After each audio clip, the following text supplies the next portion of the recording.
Là, c'est cette, ils ont fait la saignée là ce matin. Et ça coule sous forme de lait.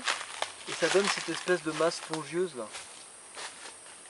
Qui sent très bon. Machin à mort.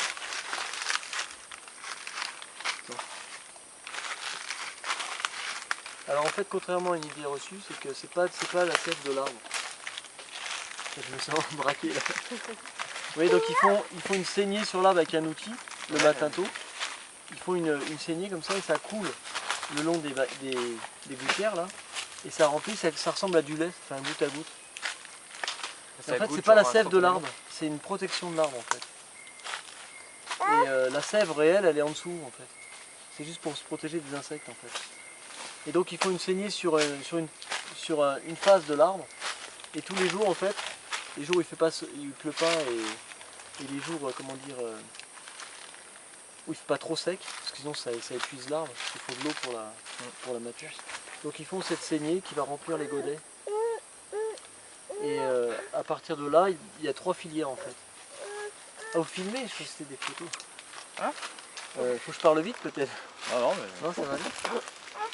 Et donc il faut savoir que les EVA, c'est un arbre qui vient du Brésil, c'est pas du tout originaire d'Asie du Sud-Est.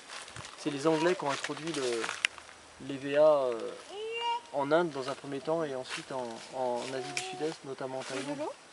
Et donc ce latex, quand il est sous forme spongieuse comme ça, quand le gobelet est rempli, ils vont récolter le contenu d'une plantation. Et cet agglomérat, là, cette espèce de matière spongieuse, c'est envoyé dans des centrales. Et ça va être rebroyé, ça va être nettoyé, filtré, etc. Et c'est ce latex précisément qui va servir à faire les pneus d'avion. Les pneus, pardon. Enfin la gomme. Et justement, donc entre parenthèses, les pneus d'avion, c'est 100% latex. On n'a pas trouvé de matériaux susceptibles d'absorber la chaleur et le choc. Et en fait, c'est le latex qui est une matière noble, en fait, c'est végétal. On l'utilise souvent pour des trucs un peu subalternes, comme les pneus, les préservatifs qu'on va jeter, les gants de chirurgie qu'on va jeter, etc.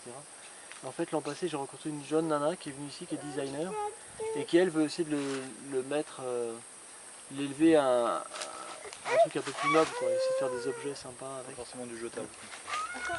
Donc ce latex, il peut être aussi récolté liquide. C'est-à-dire que le matin, donc quand ils ont fini les saignées, plutôt que de laisser coaguler, ils vont venir dans les plantations et on voit les bouteilles au pied des arbres qui seront jetées là-bas. C'est des bouteilles d'ammoniac. Et en fait, ils vont verser quelques gouttes d'ammoniac et ça va maintenir le latex sous forme liquide. Et ce latex-là, après, donc, il est récolté dans des sacs étanches et c'est emmené dans des centrales aussi où ils vont stocker le latex sous forme liquide. Et ce latex-là va servir justement pour faire les gants, la chirurgie, les préservatifs, enfin tout ce qui va être trempé en fait dans le... Et plein de choses, enfin les caoutchoucs. Enfin... Et là, sur une plantation comme celle-ci, ce matin, il y avait combien de personnes en action Bah, là c'est difficile à savoir, il faut connaître la surface de l'exploitation, mais en l'occurrence celle-ci là, voilà. ils sont à peu près une dizaine à travailler dessus. C'est ça, 10 personnes pour... Ouais, donc ils se lèvent le matin très tôt, vers 3-4 heures du matin, pour profiter de la fraîcheur. Et d'autre part, ils profitent aussi du... Les arbres, soi-disant, donnent plus de latex la nuit. Ils sont plus... La nuit, ils régénèrent un petit peu et du coup, on récolte à ce moment. Et là, on s'approche doucement de la saison sèche, les feuilles tombent. Et là, ils vont arrêter de récolter, parce que ça affaiblit trop l'arbre. Donc pendant la saison sèche, en fait, les arbres ont un peu de répit.